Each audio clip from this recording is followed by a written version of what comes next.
ಕರ್ನಾಟಕದ ಮಣ್ಣಿನ ಸಂಸ್ಕೃತಿ ಮತ್ತು ಕೃಷಿಯ ಜೀವನಾಡಿಯಾಗಿರೋ ಜೋಡೆತ್ತಿನ ರೈತರ ಬದುಕಿನಲ್ಲಿ ಹೊಸ ಸಂಚಲನ ಮೂಡಿಸೋಕೆ ನಂದಿ ಸೇನೆ ರಥಯಾತ್ರೆ ಸಜ್ಜಾಗಿದೆ.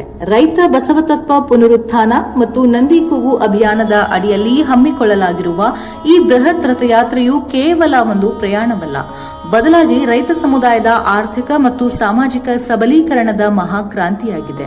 ಈ ಪವಿತ್ರ ಯಾತ್ರೆಯು ಶ್ರೀ ಶ್ರೀಶೈಲ ಜಗದ್ಗುರುಗಳ ದಿವ್ಯ ಆಶೀರ್ವಾದ ಮತ್ತು ಮಾರ್ಗದರ್ಶನದಲ್ಲಿ ನಡೆಯಲಿದ್ದು, ಭಾರತದ ಉಪರಾಷ್ಟ್ರಪತಿಗಳಾದ ಸನ್ಮಾನ್ಯ ಶ್ರೀ ಸಿಪಿ ರಾಧಾಕೃಷ್ಣನ್ ಅವರು ಈ ರಥಯಾತ್ರೆಗೆ ಅಧಿಕೃತ ಚಾಲನೆ ನೀಡಲಿದ್ದಾರೆ. ಯಾತ್ರೆಯ ಪ್ರಮುಖ ಉದ್ದೇಶಗಳೇನೆಂದರೆ, 1. ರೈತರ ಒಕ್ಕೂಟ. ಕರ್ನಾಟಕ ರಾಜ್ಯಾದ್ಯಂತ ಚದುರಿ ಹೋಗಿರೋ ಸುಮಾರು 20 ಲಕ್ಷ ಜೋಡೆತ್ತಿನ ರೈತರನ್ನ ಒಂದೇ ವೇದಿಕೆಯಡಿ ತರೋದು. 2. ಬಜೆಟ್ ಮೀಸಲಾತಿ. ಬಸವತತ್ವದ ಮೂಲ ಆಶಯದಂತೆ ಕೃಷಿ ಪುನರುತ್ಥಾನಕ್ಕಾಗಿ ಸರ್ಕಾರದ ಒಟ್ಟು ಬಜೆಟ್ನಲ್ಲಿ 10% ಅನುದಾನವನ್ನ ಮೀಸಲಿಡುವಂತೆ ಕಾನೂನು ಜಾರಿಗೆ ತರಲು ಜನಮತವನ್ನ ರೂಪಿಸುವುದು. 3. ಮಾಸಿಕ ಪ್ರೋತ್ಸಾಹಧನ.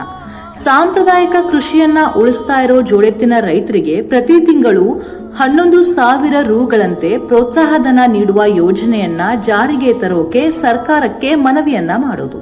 4. ಜಾಗೃತಿ. ಜೋಡೆತ್ತಿನ ಕೃಷಿಕರು ನಿರ್ವಹಿಸ್ತಾ ಇರೋ ರಾಷ್ಟ್ರೀಯ ಜವಾಬ್ದಾರಿ ಬಗ್ಗೆ ಸಾರ್ವಜನಿಕರಲ್ಲಿ ಅರಿವನ್ನ ಮೂಡಿಸೋದು. ಯಾತ್ರೆಯ ಹಾದಿ ಮತ್ತು ದಿನಾಂಕಗಳು ಹೀಗಿವೆ. ಈ ಯಾತ್ರೆಯು ಬೆಳಗಾವಿ ಜಿಲ್ಲೆಯ ಚಿಕ್ಕೋಡಿ ತಾಲೂಕಿನ ಯಡೂರ ಗ್ರಾಮದ ಶ್ರೀ ವೀರಭದ್ರೇಶ್ವರ ದೇವಸ್ಥಾನದಿಂದ ಆರಂಭ ಆಗಿ 10 ದಿನಗಳ ಕಾಲ ವಿವಿಧ ಗ್ರಾಮ ನಗರಗಳ ಮೂಲಕ ಹಾದು ಹೋಗಲಿದೆ.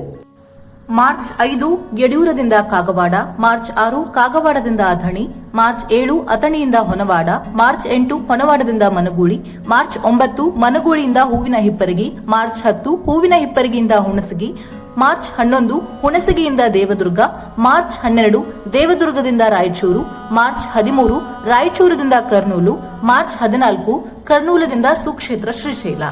ಈ ಯಾತ್ರೆಯು ಸಾಗುವ ದಾರಿಯುದ್ದಕ್ಕೂ ಕನಿಷ್ಠ 11,000 ಜೋಡೆತ್ತಿನ ಬಂಡಿಗಳು ರಥದೊಂದಿಗೆ ಹೆಜ್ಜೆ ಹಾಕ್ತಾ ಇವೆ. 3 ರಿಂದ 11 ಕಿಲೋಮೀಟರ್ ವರೆಗೂ ರೈತರು ತಮ್ಮ ಎತ್ತುಗಳೊಂದಿಗೆ ಸಾಗಿ ಶ್ರೀಶೈಲ ಮಲ್ಲಯ್ಯನಿಗೆ ಭಕ್ತಿ ಸಲ್ಲಿಸುವುದು ಒಂದು ಅಭೂತಪೂರ್ವ ದೃಶ್ಯವಾಗಲಿದೆ.